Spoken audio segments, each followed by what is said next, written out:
Once you've got your dog accustomed to moving off the pole and going around the chair or the bucket or cones or whatever you've chosen to use, our next step is to widen it up.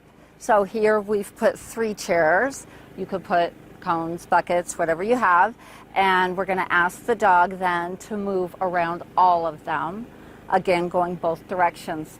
We're going to do it the same. Push the dog around with the pole, treat there, push the dog around the pole, treat here.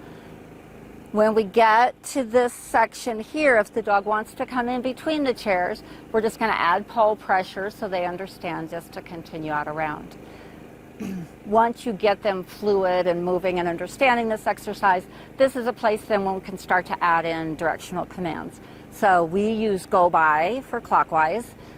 Some people use come by. We use come for our dogs to come to us, so we don't use come by. You can use whatever you want. If you do use come by, you might want to use here for your recall for your dogs. So clockwise is go by, counterclockwise is away, or some people use away to me. And again, it doesn't matter what directions or what commands you use for your directions, so long as your dog understands those.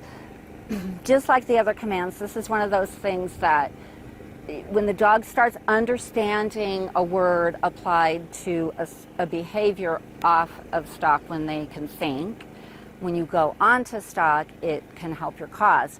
When we're working goats or we're working sheep and the dog, we ask them, let's say, to take the go by, and the stock is doing something or the draw's in a specific place, and that makes them think that direction is not right, I should go the other direction.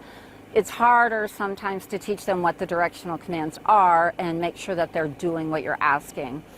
Just because we teach them here doesn't mean they're going to go out there and automatically do it. But they have that understanding, they have that foundation piece. It just makes it that much easier to teach them once we are out and working the stock.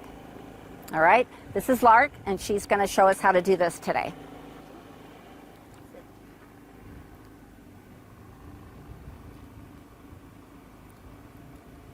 Good girl. Good.